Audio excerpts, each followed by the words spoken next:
From West Virginia Public Broadcasting and PRX, this is Us and Them, the show that tells the stories about the things that divide us. I'm Trey Kay.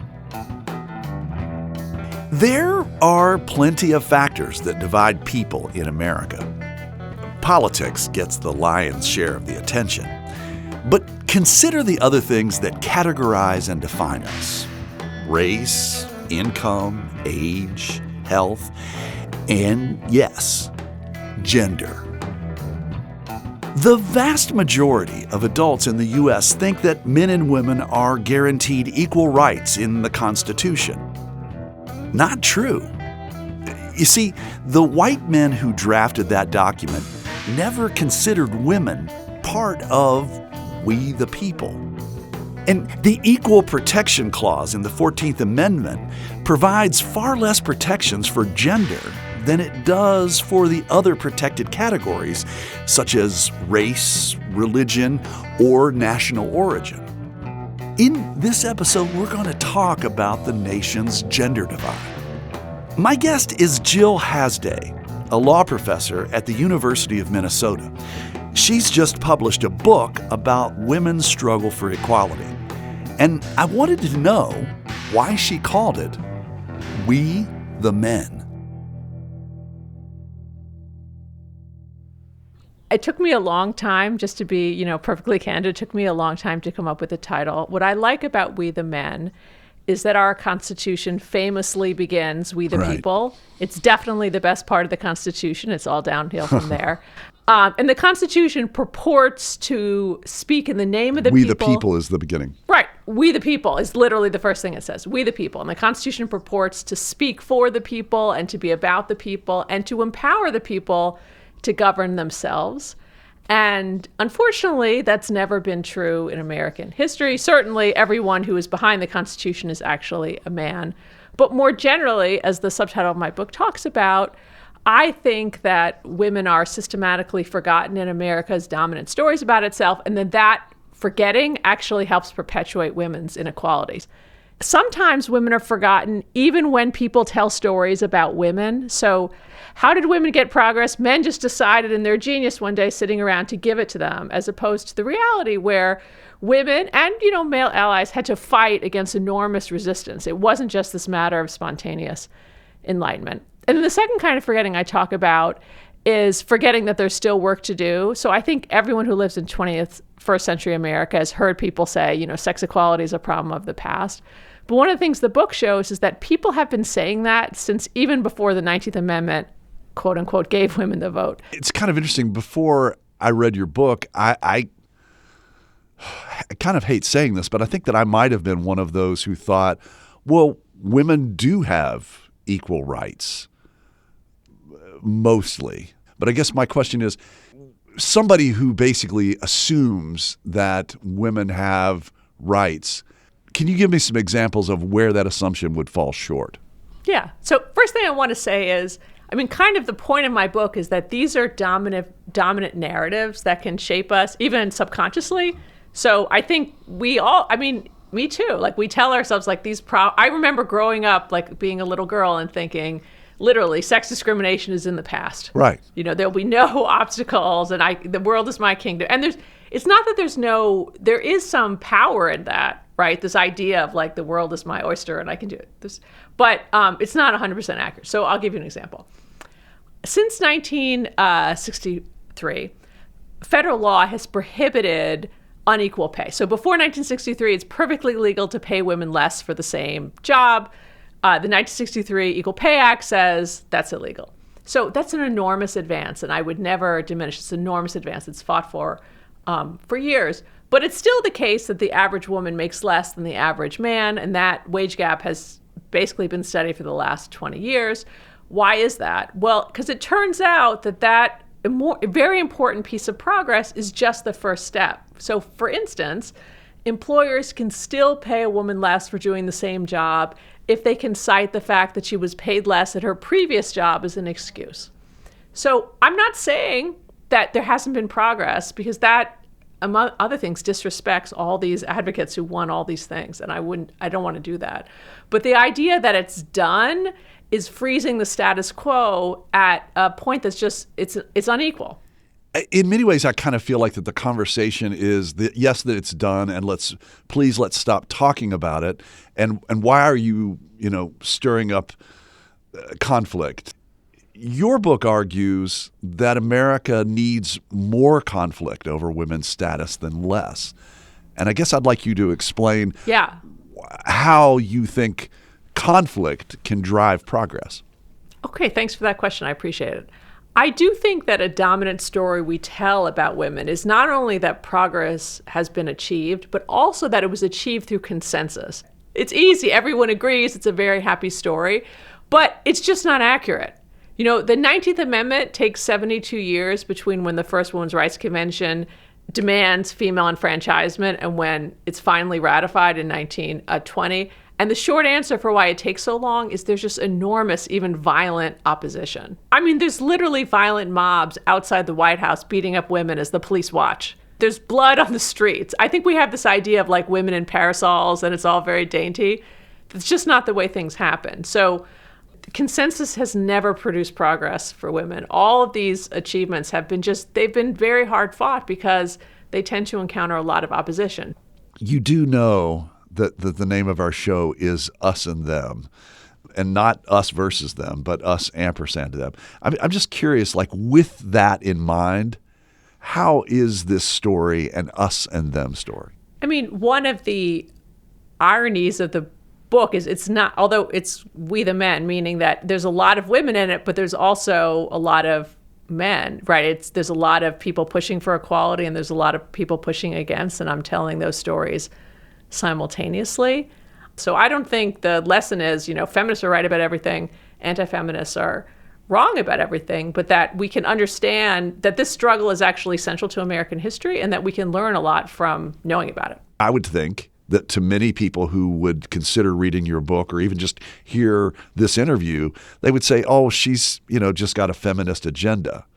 What do you think of that? And actually, how would you define feminism? And is that a unifying or a divisive term? All I mean by feminism is a commitment to the equality of men and women and a desire to help make that more true. I'm particularly interested in areas where people who are committed to the equality of men and women disagree. So for instance, there's a lot of disagreement within the feminist movement. How do you think about single-sex schools? Is that discriminatory or is that an opportunity for women to thrive? So I'm not like feminism pro or con. Is equality for women a good idea? I'm definitely solid on equality for women is a good idea, but I don't think that answers the question of what does equality mean? And I want to have that debate. For more than 4 decades, we've been debating a piece of congressional legislation called the Equal Rights Amendment. It's designed to prevent discrimination on the basis of sex in the ways that the 14th Amendment does not. And in case you forgot, the 14th Amendment is the one passed after the Civil War that promises equal protection to all citizens. The ERA was passed by Congress in 1972 and ratified by the necessary number of states in 2020. But opponents argue that too much time has passed for it to become law. On his last day in office, President Joe Biden declared it the law of the land. But it's not. Not until the National Archivist publishes it. So the United States still doesn't ban sex discrimination on the national level. When the ERA, the Equal Rights Amendment, was being debated in the 1970s, Phyllis Schlafly, she was the main outspoken opponent. And I want to play a bit of tape from her back in 1977. She made an appearance on Chicago Public Television, and it was an interview program. And I'd like to see if you think her message resonates today. She's responding to a question about feminism. It is an anti-family movement. I think they target men as the enemy. They teach that women have been kept in a condition of oppression and serfdom for all these years. and that society owes it to them to take care of their children and to find them jobs at the expense of more qualified men or whatever. It is a negative view of life. It is a targeting of man as the enemy. It is a teaching of women that they've been oppressed. It's a chip on the shoulder attitude. And they wake up in the morning thinking the cards are stacked against them. Now, I don't think you get ahead in this world by projecting your problems onto society and saying that it's society's fault. Phyllis Schlafly is a master debater. And actually, even when what she says doesn't make sense, people at the time found it very hard to respond because she was so quick on her feet. I mean, the woman was extraordinarily adept as a debater. One of her claims is essentially like, feminists are humorless and no fun. There's a famous Ms. Magazine cover that I like. I think it's like November 1973. And it's a cartoon, and the cartoon says, "Do you know the women's movement has no sense of humor?" And then the response is, "No, but if you like hum it to me, I can sing the tune," or something. Like, it's a joke about, and you can see how this is like a great point. Like, we're fun, they're not fun. I remember one of the things that she talked about was in campaigns, like they would go to the legislatures and bake them bread and send them little valentines, and where the feminists or the people who were supporting the ERA would go and get pig's blood and write messages on the wall, which one seems like warm and fuzzy and the other seems very harsh and extreme. Well, I want to say two things about that. One, Phyllis Schlafly is definitely a political genius. She brings it. She has all these women bring in like homemade bread every day and pies. And of course, the male legislators love it. That said, she also is a genius in that she finds any moment when anyone she could plausibly identify with the left does something off-putting, and she'll endlessly use those photos. So it is just not the case that women are like feminists are putting pig's blood all over the legislature. But if anyone kind of on like the fringes of society does it, she makes total hay of it. I mean, she's just a master of that. The other claim she makes in that interview I just want to highlight is her anti-feminist manifesto is called The Power of the Positive Woman. And one of her themes is essentially like a can-do attitude.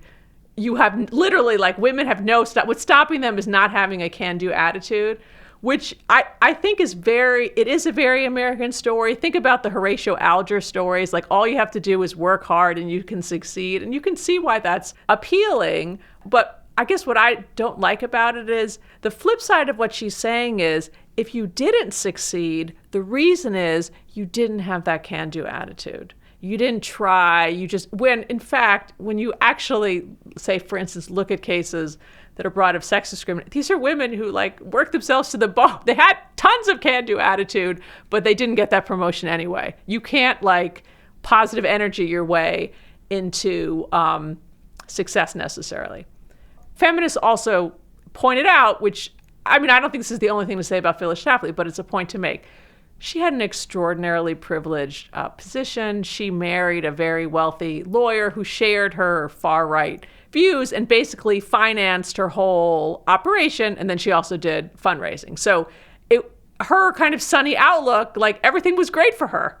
I mean, she had household help for her 6 children. She had the supportive husband, in some ways a very feminist marriage. She was like the front woman of the whole operation. And she didn't seem to have much empathy for women who were in a harder position. Another way in which I think she was very clever is she was always impeccably groomed. She's a very attractive woman, and beautiful posture, like a ballerina, and a beautiful suit. And like, she really knew how to do TV. And some of her opponents, not as media savvy, and also it's the 70s, right? Their hair is a little wild and whatever, so she really played that of, I'm like the perfect together person. And also, again, being a great debater, she knew that sometimes debating someone who was saying things that are ridiculous but seem so cool and collected can be kind of enraging to the other side. She totally played on that. I'm going to be the perfect person, even though I'm saying things that basically don't make sense, but I'm going to be so cool and collected. I'm going to try to get you to lose your cool. One of the reasons I talk about Phyllis Schlafly in the book so much is because she really sets the template for the decades of anti-feminism after her to the present day. Both that dual claim equality has been achieved, but also that whatever feminists are actually asking for would be a disaster. So, for instance, there are anti-feminists who testify before Congress, and they simultaneously say there's no obstacles to women's success, but why are they there? They're testifying against paid leave. So what is the obstacle to women working? For many, just in terms of just the reality of time and space, how can you I have 3 children. You can't work full time unless you have to put your kids somewhere, especially when they're little, right? They need to be supervised 24 hours a day. Ideally something good, right? Something safe and even educational. It's just not possible. You can't bootstrap your way out of a baby needing constant attention. But going back to the ERA, what were the key criticisms of it that seemed to connect with its opponents? Okay, so Phyllis Schlafly, as I said, she has 2 basic arguments. One, equality's been achieved, which is a story Americans had already been hearing for a century, and she echoes. So, for instance, one of her arguments, which I show have been in textbooks for decades, is this idea: women have equality now that there's electric washing machines. She endlessly talks about the dishwashers, the washing machines, it's all equal. I want to say, as someone who has a washing machine, it's still a lot of work, right? You have to put the clothes in, et cetera. Yeah. So equality's been achieved, and she very, which I think resonates. But then the other thing she says is, this is the parade of horribles that will come to pass. And what's interesting is almost everything she anticipates actually comes to pass without the ERA.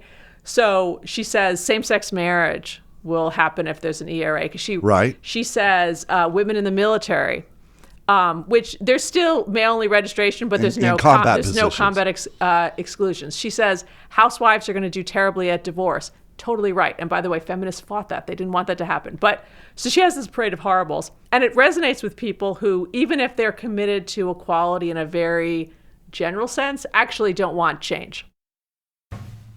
Especially because, keep in mind, although Phyllis Schlafly is the woman in front, who's actually not ratifying the ERA? It's almost entirely male legislators, just to be plain about it.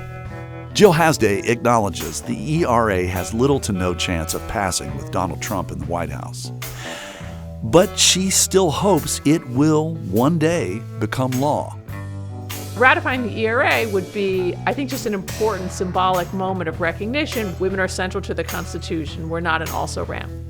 When we come back, Jill Hasday offers more concrete examples of what women's equality could look like. That's coming up after a break. You're listening to Us and Them. This show is supported in part by a grant from the CRC Foundation.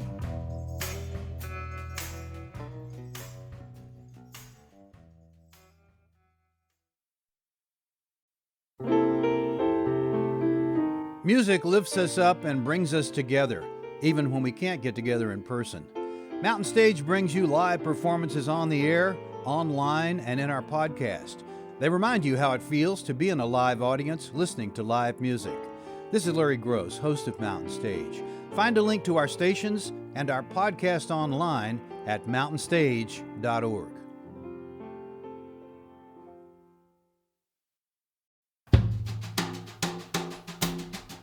Hey, it's Trey, and this is Us and Them from PRX and West Virginia Public Broadcasting.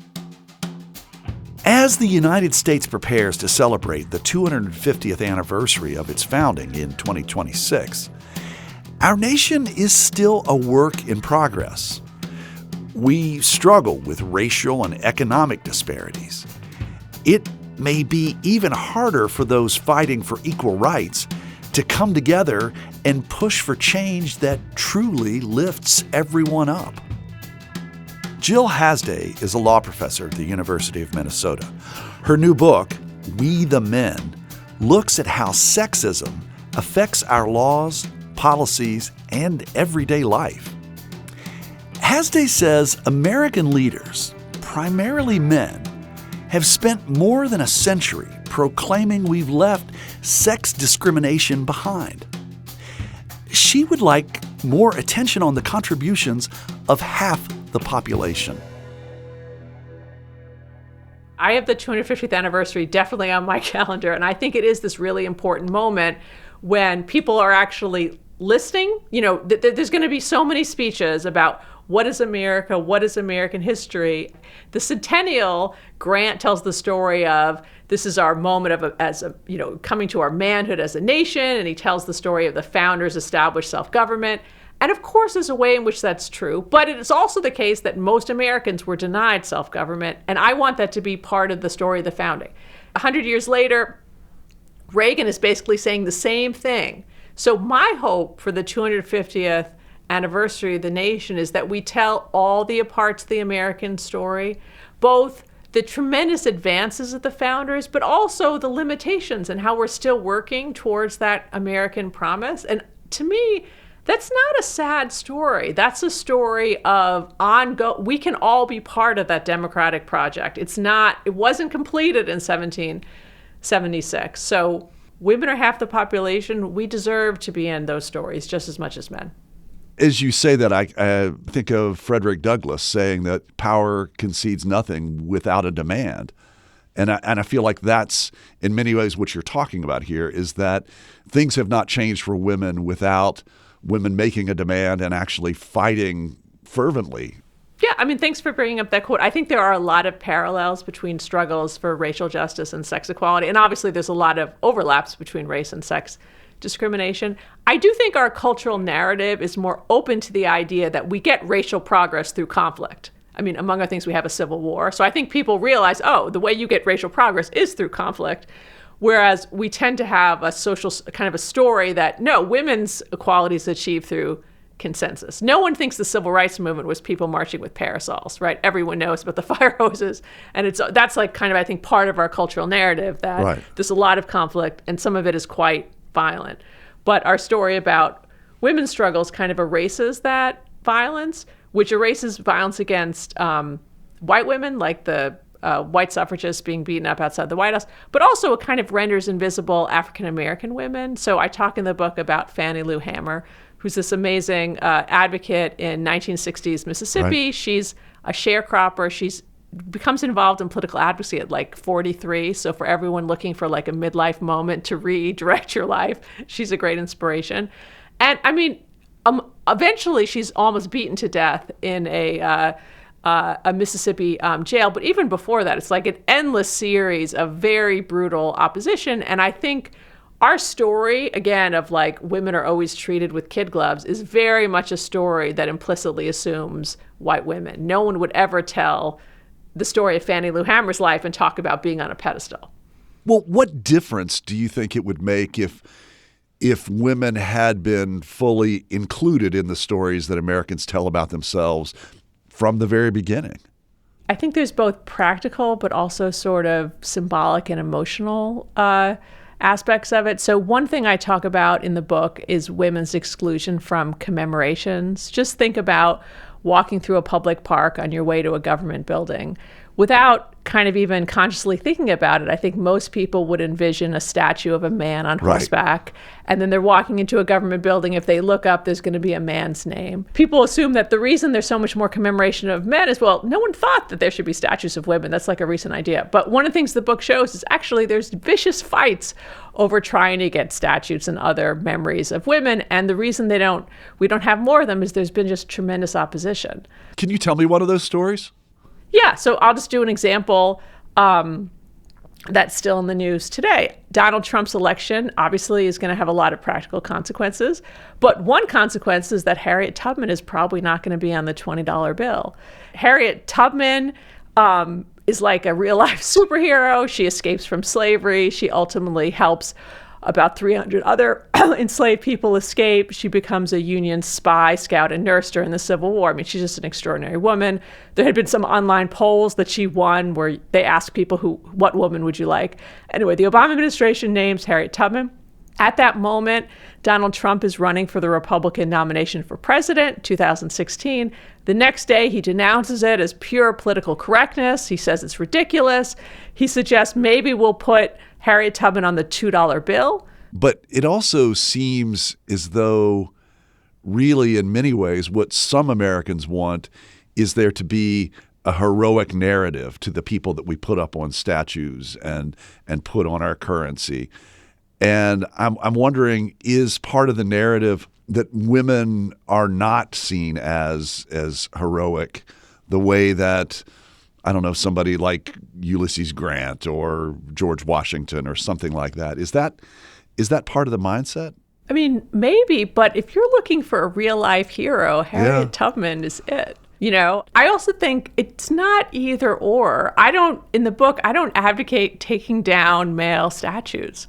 I just think that this is an important area to expand. And it's not just statues, it's everything. It's the quotes that are on the passports, it's stamps. I mean, it's just the naming of, so someone did a survey for me of federal courthouses. There's only 4 named after a woman. So I'm not saying, take the Benz name off the building. I'm just saying, be open to the possibility when you have these naming opportunities to consider more people.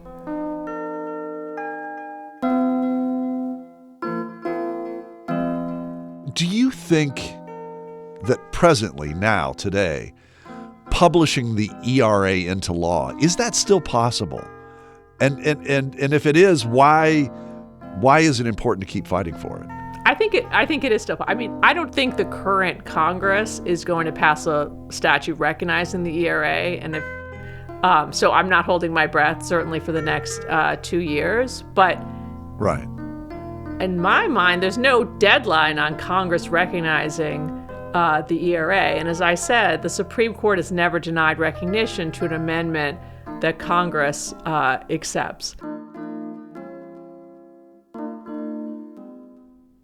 But beyond the ERA, what else should people who care about equal rights for women be paying attention to or working on in their communities? So the book ends with a section I call Hope, which lays out a whole agenda that's not only about teaching, I think even K through 12 in great appropriate ways, but I think it's very important to include women centrally in the stories we tell and not just say that, it was bad. Maybe there were bad old days, but they're all gone. I think it's just important for children to realize that there has been progress, but that it remains in progress. I think commemoration is very important, retelling the stories we hear in the background on important days. There's a lot of legislative work to do.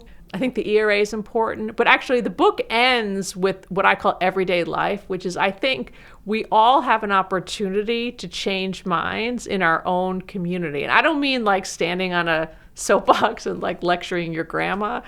My hope is that you read the book or you listen to me in this interview and you think about these ideas of spontaneous enlightenment stories, men just, decided, or this idea that all equality's been achieved, and it'll just make you a little more alert. To many people who would consider reading your book or even just hear this interview, they would say, oh, she's, just got a feminist agenda. What do you think of that? And actually, how would you define feminism? And is that a unifying or a divisive term? All I mean by feminism is a commitment to the equality of men and women and a desire to help make that more true.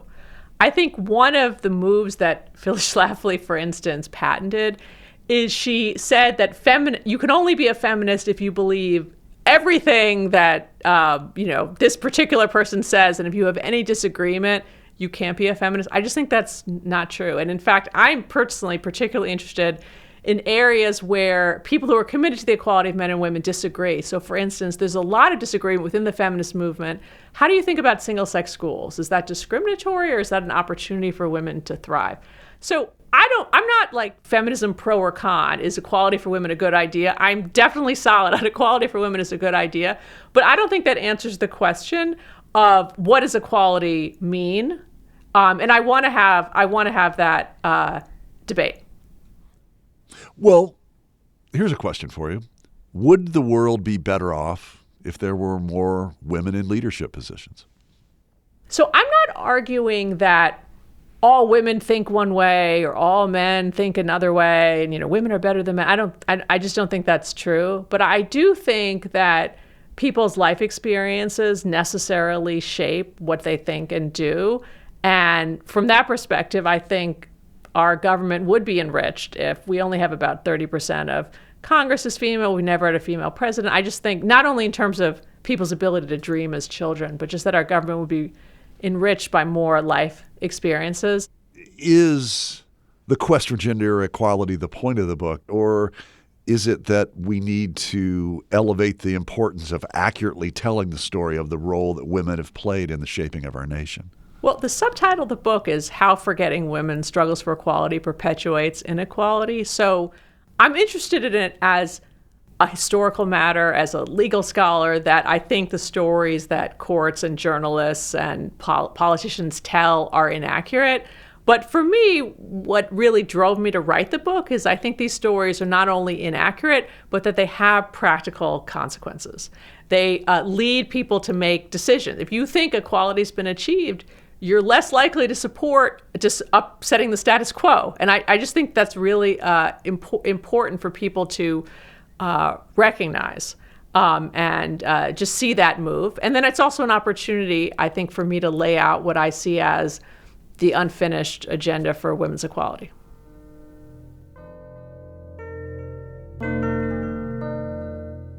Some say the struggle for women's equality is really a challenge to ensure rights for all.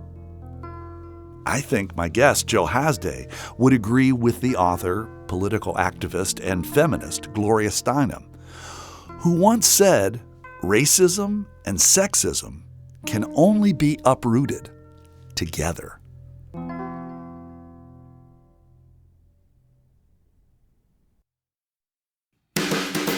You've been listening to Us and Them. Our team for this show was me, Trey Kay, Lori Stern, Matthew Hancock, and Kate Smith. Special thanks to Michelle Blankenship. Michael Lipton, Tristam Lozow, and Ahmed Solomon wrote and performed the Us and Them show music. Mark Lerner designed our logo. The marvelous people at PRX and West Virginia Public Broadcasting make Us and Them possible. So do grants from the Corporation for Public Broadcasting and the CRC Foundation. Hey, we'd love to hear your thoughts about this episode. Would you share them with us on our Facebook page or on X, formerly known as Twitter, at Us Them Podcast? Us and Them was originally developed with assistance from the mentorship program at AIR, the Association of Independents in Radio. We'll see you next time on Us and Them.